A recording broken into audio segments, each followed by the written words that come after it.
Welcome to my little paradise here, brothers. So, for those of you who don't know, I recently just won my bodybuilding pro card, 100% as a vegan, been vegan for about 18 months now.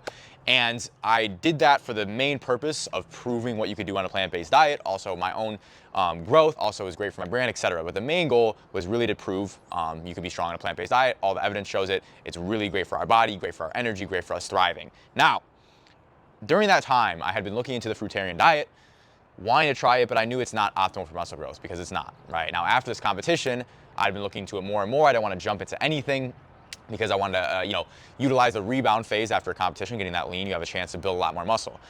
And I've been researching, and I've felt very called to try the diet. Like all of my energy is just moving towards try the diet. And so it's day number 5 right now. If you guys have been following me on Instagram, you're updated. I'm tracking every day. Go follow me there if you haven't yet. It's in the description and in the bio. But I want to talk to you guys a little bit about why I'm doing this and also my experience. So while I prepare this, I'm going to talk about that, all right? So the whole point of the vegan diet, not the whole point, but a huge aspect is eliminating unnecessary suffering, right? These animals that are on our plate, they get bred into existence. 99% of them, meaning the factory farm ones, get raised in horrible, awful, suffering conditions. Their babies are taken, slaughtered, they're mistreated, pumped with hormones, just hell on earth, right? For 99% of these animals. 200 million per day are slaughtered. Another many more billions are currently existing in these conditions, right? And when we pay for that, we are contributing to it, right? The only reason it happens is because people pay for it, we buy it. And so the idea of veganism is saying, hey, the taste of these animals, because we don't need them to thrive, is not worth the suffering they go through because they feel pain, they're conscious, right? Now, people often say, plants feel pain as well. Not in the same way as animals, right? They're not conscious, they don't have nervous systems, etc. But there is a kind of an idea that the plants don't want to die, right? Their goal is to live. With the fruitarian diet, the goal of fruits is to be eaten.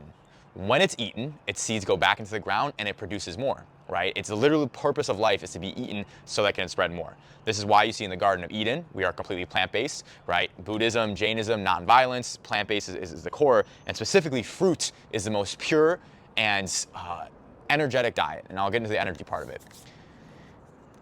The main reason I'm trying this is because this right here, these bananas, the melons I'm eating, all the fruit I'm eating, they have the most chi in them. They have the most enzymes, they have the most prana, the most energy.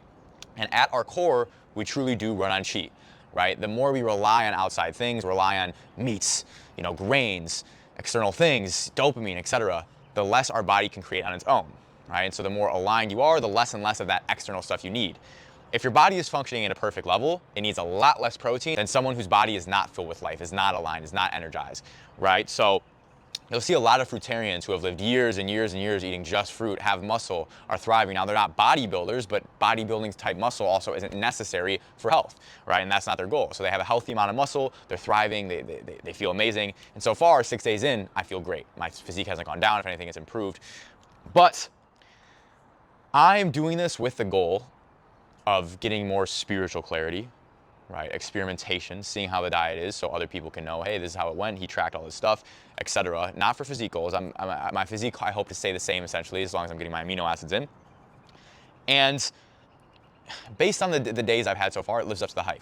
I feel very spiritually clean. My mindset is pure, my mental is pure, and I also have physical energy. You know that feeling when you fast, if you fasted before like more than 48 hours or even 24, you feel like mentally clear, but you can't go hit a workout because you have no glycogen, no carbs. With this, I have that feeling, but I also have an abundance of carbohydrates, abundance of chi, abundance of energy, right?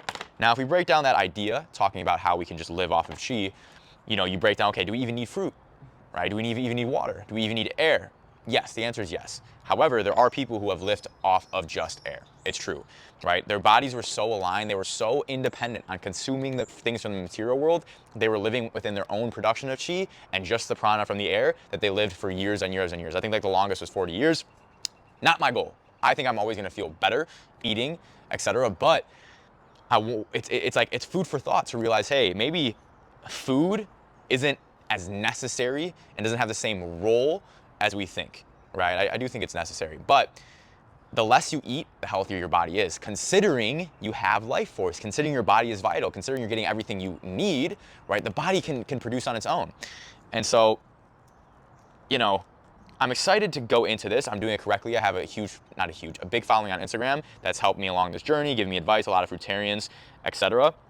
But it's like we look at fruit, and it's all of it. It has so much energy inside of it. It's so vital. It's so bright versus like grains or especially like dead meat, right? And that is the actual chi within the food. The food is alive, right? Everything I'm eating is raw. I haven't used a microwave. I haven't used a stove. It's all raw foods, which has enzymes in them. So when you cook food, you kill the enzymes. The enzymes is like the spark of life within the food.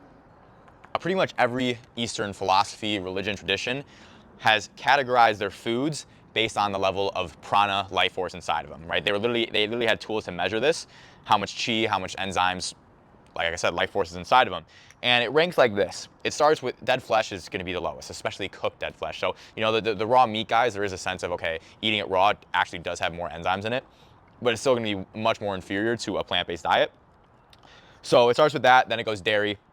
Then after dairy, it goes to like leafy greens, most vegetables, foods from the ground. After that, it goes to foods from the trees, right? So foods from trees, fruits have the most chi, right, for food, etc. And then after that, it goes to the elements. So the air, nature, the sun, our own internal source of prana, that has the most chi in it.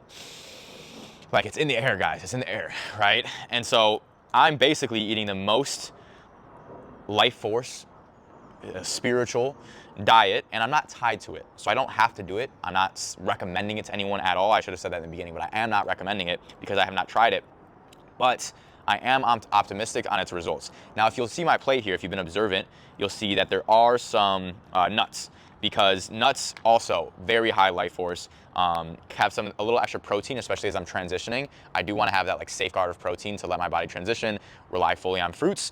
So I have a little bit of nuts. I started with a little bit of beans too. I'm limiting those more and more as I go on here. But it's kind of like not as pretty as it was a second ago. Let me move this stuff. Let me put this all in the garbage. 1 second, make it pretty again.